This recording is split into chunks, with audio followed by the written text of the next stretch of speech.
அணியன் ராமானுஜதாசன். அனைவருக்கும் வணக்கம். இன்னைக்கு நம்ம ராமானுஜ நூற்றந்தாதியில 32வது பாசுரம் பார்க்கலாமா? பொருந்திய தேசும்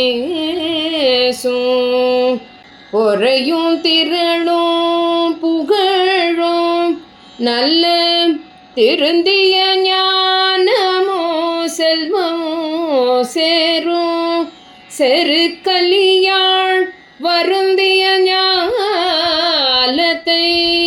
வன்மையினால் வந்து எடுத்தளித்த அருந்தவன் எங்கள் ராமானுஜனை அடைபவர்க்கே.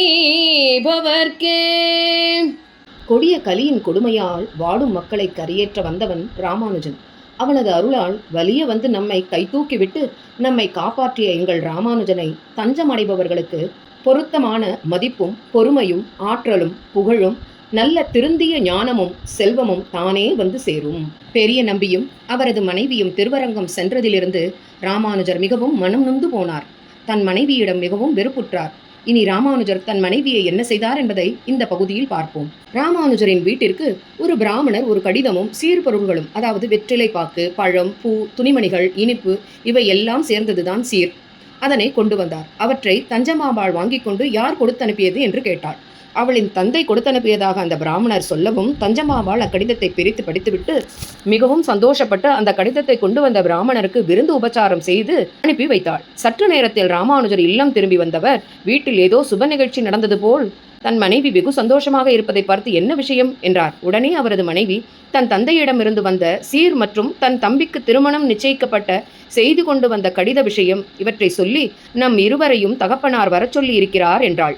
ராமானுஜரும் இதுவே தக்க தருணம் என்று மனதிற்குள் சொல்லிக்கொண்டு, நல்ல விஷயம்தான், நீ இப்பொழுது உன் பிறந்தகம் சென்றால் அவர்களுக்கு மிகவும் உதவியாக இருக்கும் என்றார். அதனால் நீ கிளம்பு. உடனே தஞ்சமாம்பா நீங்கள் வரவில்லையா என்றாள். அதற்கு ராமானுஜர், நான் இல்லாமலா?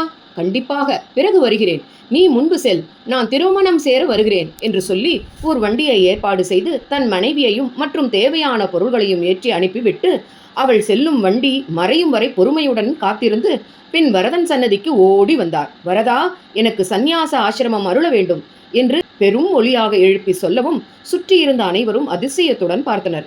வரதனும், ராமானுஜா, நீ திருதண்ட காஷாயாதிகளை அணிந்து கொள் என்றும் இன்று முதல் நீ ராமானுஜ முனி என்றும் அழைக்கப்படுவாய் என்று சொல்லி கச்சி நம்பியை அழைத்து நம் ராமானுஜனுக்கு நல்லதொரு மடத்தை ஏற்பாடு செய்யும்படி சொன்னார்.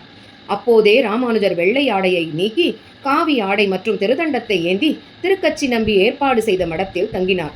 திருக்கச்சி நம்பி ஆனந்த கண்ணீர் வடித்தார். ராமானுஜர் கச்சி நம்பியை பார்த்து, அடியேனின் இத்தனை மாற்றமும் தங்களால் ஏற்பட்டதே. இனி அடியேன் சுதந்திரமானவன். சொந்த பந்தங்கள் என்னை கட்டுப்படுத்தாது. சமுதாய நலனுக்காக உழைப்பேன். ஆளவந்தாரின் 3 விரல்களால் சொன்னவற்றை நிறைவேற்றுவேன். வரதனின் ஆசியும் ஆச்சாரியர்களின் ஆசியும் ஸ்ரீ வைஷ்ணவர்களின் ஆசியும் அடியேனை வழி நடத்தி செல்லும் என்றார் ராமானுஜர். எனது மனைவியிடம் நான் சந்நியாசம் போகிறேன் என்று சொல்லி இருந்தாள். அவள் அனுமதி கொடுத்திருப்பாளா என்பது சந்தேகமே. இனி ராமானுஜர் அடுத்து என்ன செய்தார் என்பதை அடுத்த பகுதியில் பார்ப்போம்.